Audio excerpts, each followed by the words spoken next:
সংগ্রামী নায়েবে আমির, জাতীয় সংসদের নবনির্বাচিত মাননীয় জাতীয় সংসদ সদস্য, অবিভক্ত ঢাকা মহানগরীর সংগ্রামী সাবেক আমির, মজলুম জননেতা, ফাঁসির মঞ্চ থেকে যিনি এখন জনতার মঞ্চ ছাপিয়ে যিনি এখন সংসদের জনগণের কণ্ঠস্বরে পরিণত হয়েছেন, আমাদের প্রিয় নেতা, জাতীয় নেতা জনাব এটিএম আজহারুল ইসলাম প্রধান অতিথির বক্তব্য রাখছেন।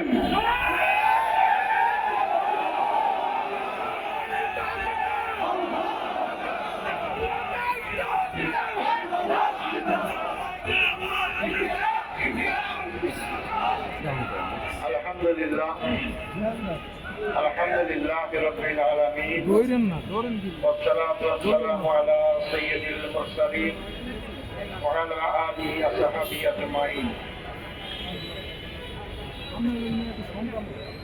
ইসরায়েল কর্তৃক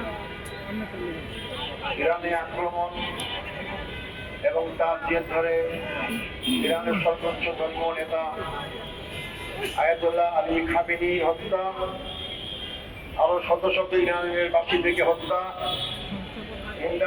এর প্রতিবাদে এবং আপনারা ইতিমধ্যেই শুনেছেন বাংলাদেশের চুয়াডাঙ্গার জীবননগরে আমাদের এক ভাই হাফিজুর রহমানকে হত্যা করা হয়েছে।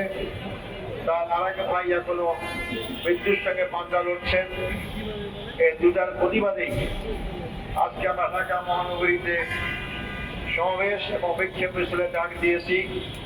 আপনারা অংশগ্রহণ করেছেন। আমার বক্তব্য এবং সভাপতির বক্তব্যের পরই আমি অনুরোধ করব সবাই এই বিক্ষোভে অংশগ্রহণ করবেন। সংগ্রামী ভাই ও বন্ধুগণ, মিডিয়ার যুগ আপনারা ইতিমধ্যেই জেনেছেন ইরানের প্রতি ঘটনা অবিচার করা হয়েছে। ইরান একটা ইসলামিক গণপ্রজাতন্ত্রী দেশ। 1979 সালে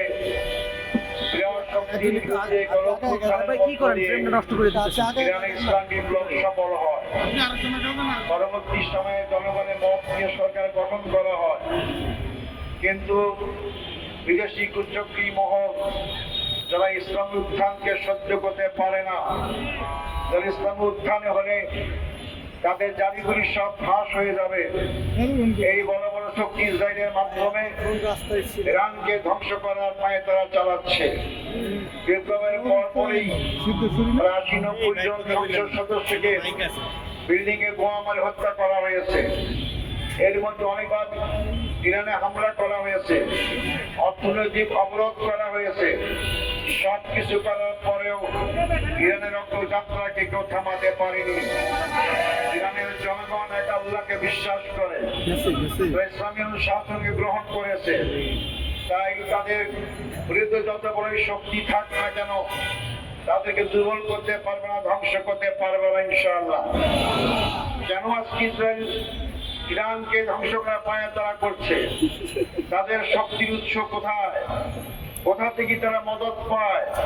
কে তাদেরকে শক্তি যোগায়? সারা বিশ্বের মানুষ জানে।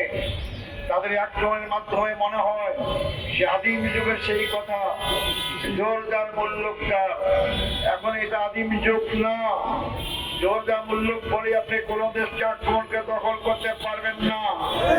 যারা গণতন্ত্রের ফেরি করেন, যারা মানবতার ফেরি করেন, যারা জনগণের সার্বভৌমত্বের ফেরি করেন, তারা কিভাবে ন্যাক্কারজনকভাবে একটি নির্বাচিত সরকার, স্বাধীন এবং সার্বভৌম সরকার ইরানের প্রতি হামলা করতে পারে?